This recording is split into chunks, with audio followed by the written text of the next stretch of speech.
Continuamos junto a David Chávez, docente universitario y analista político. En esta ocasión, para analizar lo que ha provocado esta derrota aplastante que ha recibido Daniel Noboa. ¿Qué decir al respecto de los cambios que ha habido en el gabinete ministerial? ¿Va a ser más de lo mismo o es lo que se esperaba, tener cambios en las carteras de Estado que se necesitaba? Y arranquemos mencionando primero a la salida de Carolina Jaramillo, la portavoz de Daniel Noboa. Ahora, ¿a quién le vamos a escuchar los lunes, David?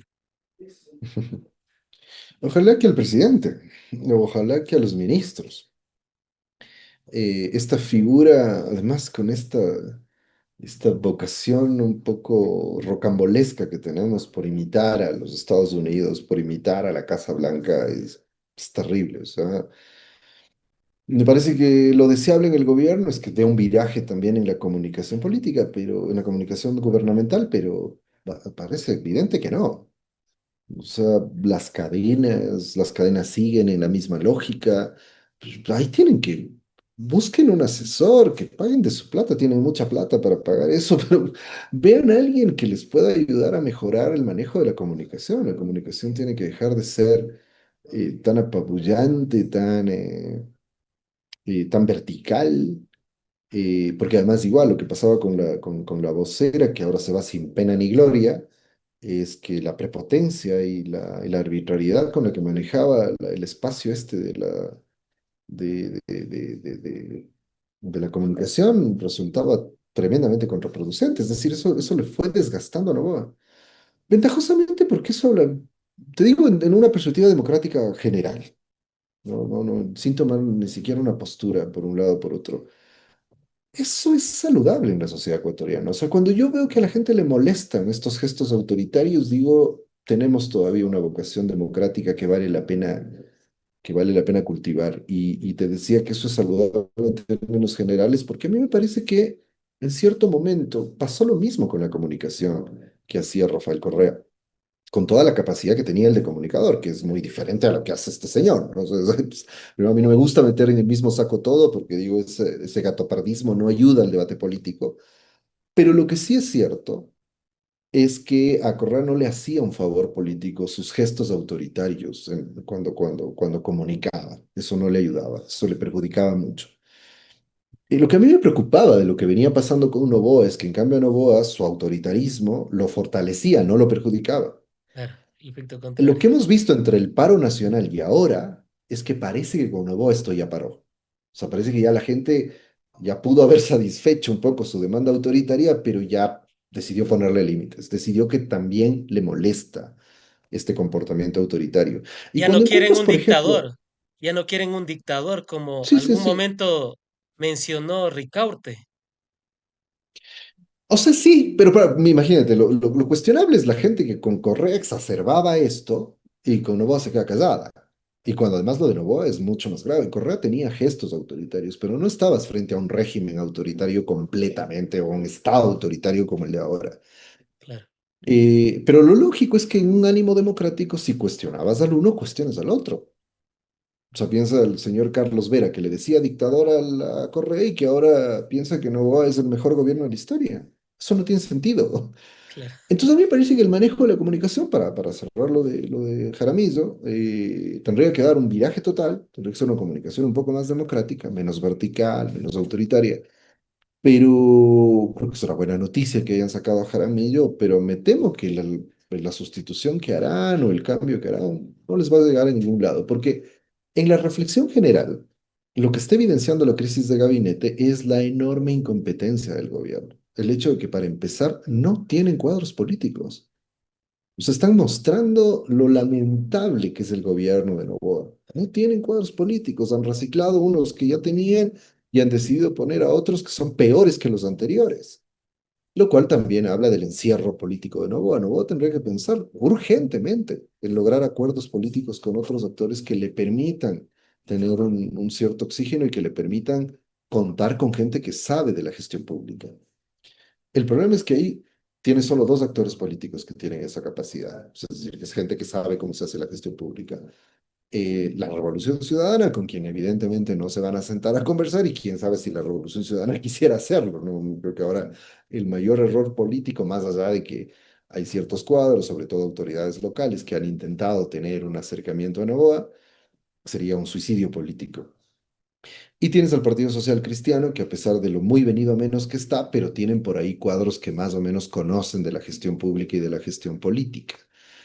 Y que además ideológicamente son más afines, hasta familiarmente. No olvides que Febres Cordero era el insolente recadero del abuelo de Daniel Noboa, como le dijo Claro. bien Roldós. Hasta por vínculos familiares tendrían que medio aliarse con los socialcristianos que alguna experiencia tienen y que les podrían asesorar en cómo gestionar. Sin embargo, yo veo, digo, esto es como un poco en el ideal. Yo veo muy poco probable que Noboa haga esto. Creo que va a tener un encierro autoritario en su gobierno. Van a intentar imponer las medidas del fondo, porque además ese es el otro problema. Acá quien gobierna es el Fondo Monetario Internacional y la Embajada de los Estados Unidos junto con los militares. Entonces, eso es muy difícil, porque lo que tenemos que empezar es tenemos que empezar a civilizar el régimen de Noboa. Y no veo posibilidades de por dónde ir, ¿no? Civilizar quiero decir, bueno, en el doble sentido, civilizar de darle una dirección más civil y civilizar de salir de la barbarie que son como gobierno, pero me parece que o sea, los signos que nos muestran con los cambios de gabinete hasta ahora es que no tienen disposición para nada de esto. Y esto me preocupa porque me parece que el escenario que va a venir es más bien el intento de imponer por vía del garrote imponer las medidas que el Fondo Monetario les está exigiendo y el alineamiento a la geopolítica de los Estados Unidos, que también los Estados Unidos les están exigiendo. Para hablar de algunos de los ministros, la salida de Zaida Rovira, que es la ministra o fue la ministra de Gobierno. Se anunció primero a Álvaro Rosero, pero él ya ha anunciado que ha dado un paso al costado, ha tenido problemas con el SRI, un hijo no reconocido que luego sí el ADN le dijo que era su hijo, entre otras cuestiones. ¿Qué nos da como mensaje Novoa al nombrar, por ejemplo, a Álvaro Rosero, quien era un ferviente anticorreísta que insultaba al movimiento indígena en una cartera de Estado tan importante como la del Ministerio de Gobierno y que ahora ya da un paso al costado tras todo esto que salió a la luz pública? Pero yo empiezo diciéndote esto, en una crisis política, obviamente el primer ministro fusible que tiene que irse es el ministro de la política, ¿no? El ministro de gobierno que además, Zaida Rovira ha sido un espectáculo bochornoso permanentemente. Ninguna capacidad, porque un ministro de la política es por principio el ministro que tiene capacidad de abrir puentes con otros sectores, políticos, sociales, empresariales, qué sé yo. Por principio, para eso sirve un ministro de la política, para tratar con los gobiernos locales, por ejemplo. ¿Qué es lo que ha ocurrido durante este malhadado paso de la señora Rovira, que lo único que ha hecho es dedicarse a insultar a opositores políticos y nada más? Están peleados con todos los sectores políticos, están peleados con todos los sectores sociales, están peleados con los gobiernos locales, están peleados con un sinnúmero de gente. Es decir, todo lo contrario a lo que debería ser una buena gestión de un ministro de la política. Si lo cambias, se supone que tienes que poner a alguien que tenga mucha más posibilidad y mucha más experiencia en construir esos puentes con otros sectores de la sociedad.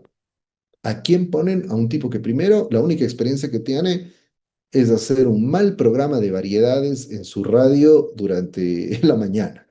Y, y no tiene nada más. Que no tiene título de nada, que no conoce nada, que no ha estado en la política y que además se pasa despotricando contra el Estado. Totalmente, y yo creo que sí, es sorprendente cómo de pronto, bueno, esta es la particularidad. El gobierno de Noboa ha sido así de tonto todo el tiempo. Este es una figura manida que se suele repetir mucho en esto, un cliché casi, ¿no? Aquello del cuento ese del el traje nuevo del emperador. Lo que pasa es que Noboa siempre estuvo desnudo, o sea, siempre lo estuvo, pero no se daba mucha gente no se daba cuenta de eso. Lo que ha significado este periodo entre el paro nacional y la consulta popular es que de pronto ahora alguien señaló por fin que el emperador está desnudo y todo el mundo se está dando cuenta que está desnudo. Entonces, esta gestión tan torpe del gobierno ha sido un signo de Noboa desde que asumió su primer mandato. Han sido tremendamente torpes, tremendamente demagogos, o sea, por eso Noboa saliendo a decir una cosa y después haciendo otra. Sus ministros, sus cuadros políticos, todos con un nivel intelectual, moral y político deplorable. Eso ha sido una Quizás constante. Lo a que su pasa es que, imagen y semejanza, por quizás supuesto, sí, sí, sí, por supuesto, completamente. Lo que pasa es que todo el aparato de propaganda y todo este ejercicio un poco sobresaltado de la política que estaba haciendo buena parte de la población, sobre todo en contra del correísmo, etcétera, impedía ver lo que realmente estaban votando, lo que realmente estaba haciendo el gobierno. Me parece que el haberle bajado más bien a eso y poner un poco la atención en, bueno, bueno, pero sí, el emperador está desnudo, entonces todo el mundo empieza a repetir esto, todo el mundo lo empieza a ver. Y entonces lo que tenemos es que sí, iba esto, ¿no?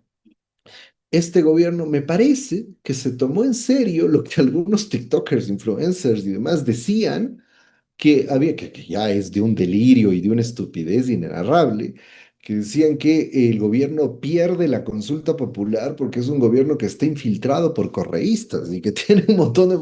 Y me parece que en lo brillantes que son, se les ocurrió que efectivamente es esa la razón por la que perdieron por los supuestos correístas del gobierno. Y están queriendo revivir el anticorreísmo en el gobierno. No sacan a Jaramillo, que siempre fue tachada de correísta, porque pasó como tantos funcionarios de los gobiernos de derechas, oportunistas como tantos. Pasaron por el gobierno de Correa y ahora son parte de los gobiernos de derechas. Entonces me parece que quizá, y digo, por esto es eso más una también le hipótesis, sacan a pero quizá le Marcela están Holguín. sacando.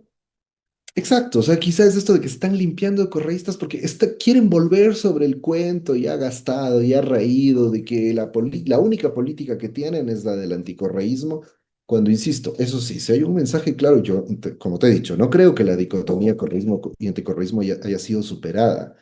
Pero lo que sí es un mensaje claro de la última consulta popular es que al gobierno le dijeron ya paren con esto, o sea, ya paren con lo del anticorreísmo. Tienen que ponerse a resolver los problemas fundamentales del país y eso no pasa por seguir exacerbando el anticorreísmo. Me parece que eso se le volvió al gobierno ya una herramienta inocua, una herramienta estéril, una herramienta inútil que no les sirve para nada. Pero ellos persisten en eso. Eso te muestra claramente que no están entendiendo nada de lo que ocurrió el día domingo. Otro de los cambios que también han llamado bastante la atención es, por ejemplo, la de la cartera de salud. Y hay quienes dicen que esto le ha dado la importancia del caso. Y me refiero a al nombramiento de María José Pinto a cargo del Ministerio de Salud Pública. David, es la importancia, como mencionan algunos, para con la salud pública que ha estado tan deteriorada, nombrarle a María José Pinto para la cartera de Estado. No, esa ha sido otra de las muestras de lo incompetentes que son. O sea, por un lado está la demagogia del anticorreísmo. Por otro lado, la incompetencia. Porque además, el área de salud es una de las áreas críticas del país. Está destrozada. ¿No? Está destrozada. Eh, el Ministerio de Salud es un monstruo. Es uno de los ministerios más grandes que tiene el Estado y además a eso se le suma la cantidad de problemas que tienes. Ahí tienes que tener un ministro que esté encargado todo el tiempo exclusivamente de la salud, con una enorme experiencia en el campo. ¿A quién ponen a la señora Pinto, que creo que no tiene experiencia ni en telas, pues? Porque me parece que es una heredera que solo debe cobrar alguna pensión, no es que está a cargo de las empresas de su familia. O sea, ni siquiera tiene experiencia en cortar telas. Y le ponen a cargo del ministerio más crítico en este momento, junto con los de seguridad, por supuesto, en donde además se quedaron los inútiles, incompetentes de Reinberg y de Lofredo, que nos van a regalar el año más violento a la historia política del país. Es decir, es un cuadro, pero ya ridículo, absurdo, de la enorme incompetencia del gobierno. ¿Y qué es lo que, además, cuál es la muestra más clara de que la señora Pinto no tiene la más remota idea de cómo se maneja el Ministerio de Salud? Que lo primero que sale a decir es que van a hacer un diagnóstico, Frank.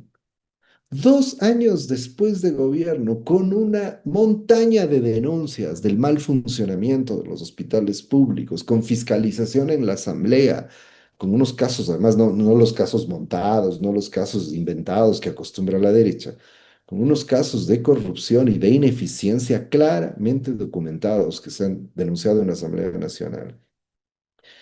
Y la señora sale con que van a hacer recién un diagnóstico. Entonces, es lo que te digo otra vez. Ahora, pero eso es una novedad, ahora no saben qué hacer porque les golpeó muy duro la consulta popular. No, así vienen manejando el gobierno hace 2 años. Sí. Insisto, lo que pasaba es que no nos dábamos cuenta. Ahora por fin nos estamos dando cuenta de cómo manejan el gobierno. Ojalá dure esto, ojalá no nos logren distraer con alguna de las jugadas que acostumbran y nos olvidemos de que estamos viendo a uno de los gobiernos más incompetentes. Lo que ahora están evidenciando es que efectivamente el gobierno de Noboa es peor que el de Lazo y eso es muchísimo decir. Ya que estamos en el tema de la salud, también Edgar Lama ha salido de la cartera del IES, del directorio del IES, tras los escándalos de posible corrupción, tráfico de influencias y demás, por beneficiar a una de sus clínicas privadas, o bueno, de sus familiares. Edgar Lama dice que ya ni siquiera eran dueños. Bueno, eso es lo que dice Lama, pero lo cierto es que la Contraloría General del Estado le ha clavado una glosa de 3,7 millones de dólares, si la memoria no me es esquiva, a estas clínicas privadas. Esto ya está enchufado dentro de los cambios que debería realizar el régimen. Tenía que salir Lama, dicho sea de paso, uno de los abogados de confianza de, de Noboa. Y bueno, vamos de nuevo al caso, ¿no? Porque si en el caso de María José Pinto no tiene las credenciales para el Ministerio de Salud Pública, Lama, abogado, no es que tenía las mejores credenciales en el tema de salud pública, pero sí en el tema del negocio. ¿Qué decir al respecto de estos cambios también que se dan en el directorio del IES? Bueno, era un poco lo mismo, es el signo de lo que este gobierno significa, o sea, intereses particulares primero. O sea, estos son gobiernos que están defendiendo específicamente sus intereses particulares, que van como alguien decía, no recuerdo quién, pero alguien decía, esta gente no tiene un plan de gobierno, esta gente tiene un plan de negocios, decían, y creo que es una gran definición. Porque todos entran a esquilmar al Estado en función de sus negocios particulares. Es el riesgo del gobierno de los empresarios. Es un debate que debemos tener con más seriedad en el país. O sea, los empresarios por principio ya tienen poder porque tienen control sobre la economía. Entregarles además el poder político es por principio problemático porque les estás dando una acumulación de poder excesiva. Eso no quiere decir que no puedan estar, democráticamente pueden estar, pero tenemos que tener siempre la perspectiva de que es muy poco probable que si alguien así asume un cargo de poder no se vaya a beneficiar y no vaya a beneficiar a sus negocios particulares. Lo de Lama no es nada más que eso. Y lo que me temo más es que además quedará en impunidad, porque por otro lado, el gobierno de los ricos les ha dado además una enorme impunidad. O sea, Noboa puede borrarse de un tajo 90 millones de dólares de deuda y no pasa nada. Y si sale del gobierno, no pasará nada. Si cobrarles lo que se les pudo cobrar de esa deuda enorme que tenían costó décadas. Hacerles pagar porque utilizaron el poder del Estado para borrarse una deuda que tenían con el país, eso será muy difícil. Entonces, tienen ese otro factor, se saben prevalidos, saben que tienen impunidad. Y entonces supongo que el señor Lama igual ya dormirán las cosas, ya se olvidará del país de todo y no pasará nada, muy probablemente. El bloque de seguridad es algo que se pedía a cambios, pero va a seguir Lofredo y va a seguir Reinberg. ¿Qué mensaje le da eso al ecuatoriano, a la ecuatoriana que se conectó a la señal de en retrospectiva y que seguramente ya dejó su épico pulgar arriba, se suscribió al canal y está aportando al debate nacional con sus comentarios? Tras un año, quizás, y no quizás, el año más violento en nuestra historia, podríamos terminar siendo el país con la mayor tasa de homicidios a nivel mundial. Ya le superamos en la región a Haití, Haití que tiene una guerra civil. Podríamos llegar a liderar la lista mundial superándole a Jamaica. Pero Novoa prefiere mantenerlos al bloque de seguridad con Lofredo y con Reinberg. ¿Qué mensaje le da al ciudadano esto? Bueno, ya te adelantaba antes que, o sea, por principio, digamos, en cualquier lugar, pensemos en las empresas de Novoa, que es como si, yo no sé si los Novoa admitirían que aparezcan un par de gerentes de algún área que te digan que van a tener el peor año de ventas y los mantengan en el puesto porque, por cualquier razón que sean, los van a despedir a la primera de bastos. Es algo parecido, digamos. Uso el ejemplo empresarial porque ese es el ejemplo que tanto le gusta a la gente que defiende estos gobiernos. Los primeros en tener que salir serían ellos, pero ahí te encuentras con el lado más complicado de lo que está ocurriendo en el país. Ahí me parece que ellos se quedan porque están atornillados y prevalidos de las estructuras de poder que están operando en los aparatos represivos y que son estructuras que tienen, que generan sobre todo en torno a las cuales hay mucha nubosidad sobre cómo están manejando el tema de la seguridad. Entonces, eso para mí es como una zona oscura de lo que pasa en el Estado ecuatoriano y que nadie quiere ver y que nadie quiere discutir con seriedad, ¿no? Que tiene que ver con la infiltración del crimen organizado, ese tipo de cosas. Entonces, pero me parece que si miras solo los resultados, es como que los resultados dejan a las claras que son ministros incompetentes, que prepotentes. Ese señor Reinberg es realmente un mal chiste, porque es un ministro que no ha dado ningún resultado y que sin embargo a cada intervención que hace es prepotente, acusa de narcos y de criminales a todo el mundo. El estilacho ese que ya creo ha llegado a hartarle a la mayoría de la población del Ecuador. Entonces hasta por ese lado habría que cambiar. Pero igual, vuelve a aparecer la pregunta, ¿a quién pone? No olvides que Lofredo es un TikToker. O sea, pusieron a un TikToker a manejar el área más crítica del Estado Nacional, porque si hay un área crítica en este momento es la de seguridad. Ah, Y pusieron a un influencer, pusieron a un tipo que hacía videos en TikTok. Por eso te digo, este gobierno ha sido así todo el tiempo, no es que ahora están siendo demagogos, incompetentes, deplorables lo han sido siempre. Pero tampoco, como hemos visto, lo de Lofredo y lo de Reimers es una muestra clara, tampoco están dispuestos a cambiar. O sea, no hay ningún signo de que van a cambiar la política de seguridad, la ineficiente e incompetente política de seguridad que han venido teniendo en estos años.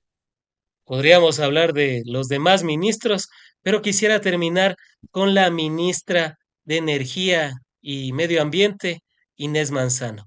Ella también se queda, pero yo te pregunto, David, el escándalo de Progen y ATM, recién le escuchaba al Contralor General del Estado que decía que el perjuicio al Estado ya superaron los 150 millones de dólares, ya está por los cerca de 180 millones de dólares por generadores que no han funcionado y seguramente no van a terminar funcionando ni el 10% en el país.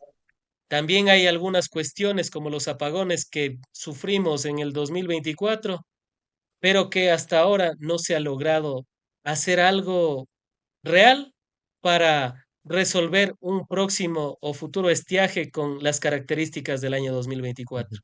Además tenemos el tema del medio ambiente, lo de Quimsacocha, que le dieron los permisos ambientales. Claro, no fue ella directamente, pero ya asume esta cartera del Estado con la fusión, dicho sea de paso, antitécnica entre el Ministerio del Ambiente y el Ministerio de Energía. ¿Qué decir de Inés Manzano? ¿Está bien que ella se haya quedado o en una cartera tan compleja debían de haber visto a otra persona? Eh, no, es la misma historia. O sea, ahí es una ministra que no ha dado resultados, que también lo único que acostumbra, mira que además a todos los utilizan para la confrontación política, ¿no? Para lo que ha servido es para confrontar con el alcalde de Guayaquil, con mentiras además. A otra ministra deplorable. Pero ahí la pregunta es ¿por qué tanta impunidad y por qué tanto poder? Yo creo que ahí hay que indagar qué pasa con Inés Manzano como para que primero le han puesto a manejar todos los ministerios que han podido y después ha Y sido completamente los más delicados también. y ha sido completamente incompetente en cada uno de los ministerios en los que ha estado. Y sin embargo, ahí se queda y sigue siendo una de las voces fuertes del gobierno y además tiene unos casos gravísimos de corrupción, si no de ella, al menos de sus funcionarios más cercanos, y debería responder por eso en los casos que has mencionado. Pero ahí es una combinación, como te decía, entre impunidad, incompetencia, pero sobre todo intereses. Ahí lo que hay que leer es qué intereses representa cada ministro, sobre todo los ministros estos inamovibles, qué intereses están representando, y creo que ahí podemos empezar a sacar algunas conclusiones. Muchas gracias, David, por haber estado en el espacio. Seguros de contar con tu participación en futuros análisis, diálogos y debates de la coyuntura nacional.